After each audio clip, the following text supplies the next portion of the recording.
ঈদ মোবারক সবাইকে। দেখতে দেখতে কিন্তু কোরবানির ঈদ চলে এসেছে। তো এই কোরবানির ভিতরে খাসির মাথাটা এভাবে রান্না করতে পারেন বুটের ডাল দিয়ে, অনেক বেশি মজা হয়। এটা রুটি, পরোটা, ভাত, খিচুড়ি অথবা পোলাও সব কিছুর সাথে খেতে ভালো লাগবে। তো এভাবে একবার হলেও ট্রাই করে দেখবেন, অনেক বেশি মজা। আসসালামু আলাইকুম এভরিওয়ান, কেমন আছেন সবাই? এসএম সালমাস কিচেন থেকে আমি সালমা। আজকে আপনাদের সাথে খাসির মাথা দিয়ে বুটের ডাল দিয়ে রান্নাটা শেয়ার করব। তো এখানে আমি একটা খাসির মাথা নিছি, এটা বেশি বড় না ছোট না, মাঝারি সাইজের। তো এটা আমার কেটে নেওয়ার পর এটা 400 গ্রাম হয়েছে। তো এটাকে আমি ভালোভাবে ক্লিন করে নিয়েছি। আমি খাসির মাংস বা যাই রান্না করি, আমি আগে এটাকে ভিনেগার দিয়ে আধা ঘন্টা অথবা লেবুর পানি দিয়ে আর লবণ দিয়ে আধা ঘন্টা ভিজিয়ে রাখি। তাহলে এটার বাজে যে স্মেলটা থাকে এটা দূর হয়ে যায়। তো এই মাংসটাকেও আমি ভালোভাবে আধা ঘন্টা ভিজিয়ে রাখছি ভিনেগার আর লবণ দিয়ে। পরে ভালোভাবে এটাকে ধুয়ে পানি জড়িয়ে নিছি। তো আমি এখানে পর্যাপ্ত পরিমাণ তেল দিয়ে দিছি। এরপর বড় সাইজের 2টা পেঁয়াজ কুচি করে দিয়ে দিছি। এরপর এখানে 4টা এলাচ দিয়ে দিচ্ছি আর 2টা তেজপাতা দিয়ে দিব, 2টা দারচিনি দিয়ে দিব। এরপর ভালোভাবে আমি এটাকে কষিয়ে নিব পেঁয়াজটা ব্রাউন কালার হওয়া পর্যন্ত। এরপরে আমি এখানে বাটা মশলাগুলো ইউজ করব। এখানে আমি 1 চা চামচ দিয়ে দিছি রসুন বাটা, 1 চা চামচ দিয়ে দিছি আদা বাটা। তো আমার এখানে যেহেতু মাংসের পরিমাণ কম, মশলার পরিমাণও কমে লাগবে। তো আপনারা বেশি নিলে বেশি পরিমাণ অনুযায়ী দিয়ে দিবেন। আর এখানে আমি 3 চা চামচ দিয়ে দিছি মশলার গুঁড়ি। এখানে হচ্ছে জিরা আর ধনিয়া মিক্স করা, এখানে আমি 3 চামচ দিয়ে দিছি। সামান্য একটু পানি দিয়ে দিতেছি মশলাটা যেন পুড়ে না যায়। তো এভাবে আমি মশলাটাকে ভালোভাবে কষিয়ে নিতেছি। এরপর আমি এখানে দিয়ে দিছি 1 চা চামচ হলুদের গুঁড়া, 2 চা চামচ হলুদের গুঁড়া দিয়ে দিছি, 1 চা চামচ এক চামচের থেকে সামান্য পরিমাণ দিয়ে দিব মরিচের গুঁড়া। এরপর আমি ভালোভাবে মশলাটাকে কষিয়ে নিব।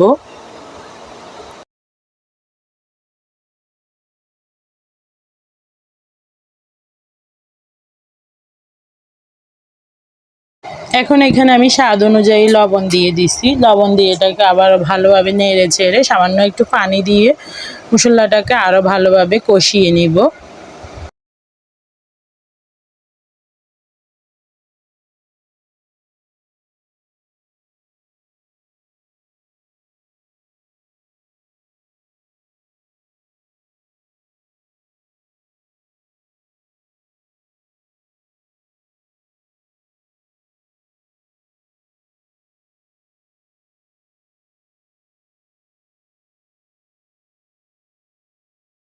মশলাটা আমার কষানো হয়ে গেছে, এখন আমি মাংসটা দিয়ে দিব।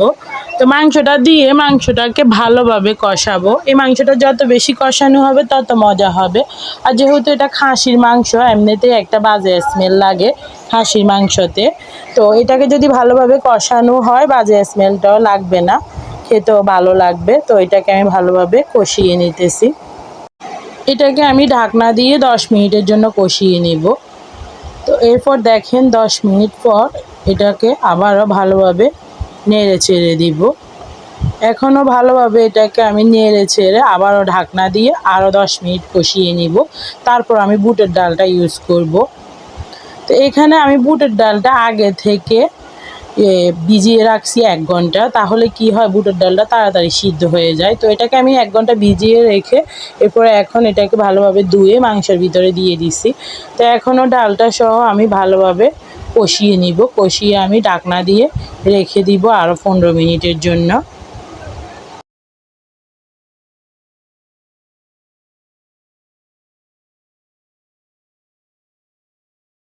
15 মিনিট পর দেখেন ঢাকনাটা খুলে নিছি। এখন ঝোলটা শুকিয়ে তেলটা উপরে বেশি আসছে।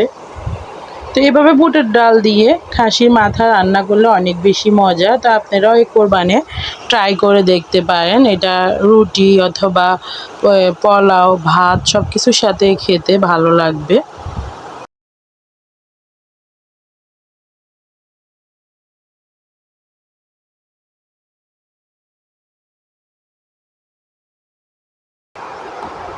তো এটাকে আমি আরও 10 মিনিটের জন্য এভাবে কষিয়ে নিব। এরপর পানি ইউজ করব। তো দেখেন 10 মিনিট কষানোর পরে দেখেন একদম পুরো পানিটা শুকিয়ে তেলটা উপরে বেশি আসছে। তো এটার ভিতরে আর কোনো পানি নাই, একদম এটা ভুনা ভুনা হয়ে গেছে। তো এখন আমি এখানে পরিমাণ মতো পানি দিয়ে দিব।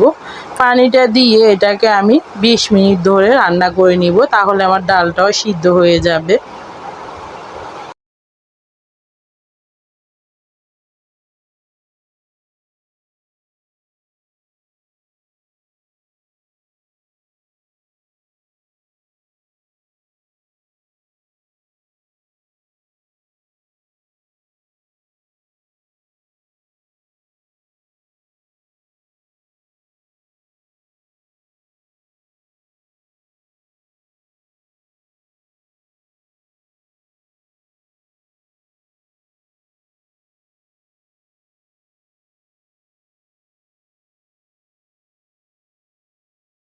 20 মিনিট পর দেখেন পানিটা শুকিয়ে আসছে, মাংসটাও সিদ্ধ হয়েছে, ডালটাও সিদ্ধ হয়ে গেছে। তো এটা আরও একটু শুকিয়ে নেব। তো এখন এই পর্যায়ে আমি গরম মশলাটা অ্যাড করে দেব। এই মশলাটা আমি সব মাংসের ভিতরে ইউজ করি, তাহলে এই রান্নাটা একদম বিয়েবাড়ির মাংসের মতো হয়। এই মশলাটা আমার হাতে বানানো। তো এরপরে এটাকে আমি আরও 7-8 মিনিট রান্না করব। তো এটার ভিতরে আমি একটা বাগার দিব। তো আমি আরেকটা সাইডে চুলার ভিতরে একটা পেঁয়াজ আর 3-4টা শুকনা মরিচ ভেজে নিছি। তো এখন আমি ওই বাগারটা দিয়ে দিব। এটা যেহেতু বুটের ডাল দিয়ে রান্না করছি, বাগারটা দিলে অনেক বেশি মজা লাগবে। তো আমি শুকনা মরিচ আর পেঁয়াজটাকে এভাবে তেল দিয়ে দেখেন বাগার দিয়ে নিছি। এখন দিয়ে এটাকে আমি নেড়ে ছেড়ে নামিয়ে নিব আর 2 মিনিট রান্না করে। এরপরে এটাকে আমি পরিবেশন করে নিব। তো ভিডিওটি যদি ভালো লেগে থাকে একটা সাবস্ক্রাইব করে দিবেন আমার চ্যানেলটা। আর যারা অলরেডি আমার চ্যানেলটা সাবস্ক্রাইব করে দিয়েছেন তাদেরকে অসংখ্য ধন্যবাদ। আপনাদের একটা লাইক কমেন্টের উসুল্লা আমি ভিডিও করতে অনেক বেশি উৎসাহিত হব। তো নতুন নতুন ভিডিও দেখতে হলে অবশ্যই চ্যানেলটা সাবস্ক্রাইব করে দিবেন। আল্লাহ হাফিজ, সবাই ভালো থাকবেন।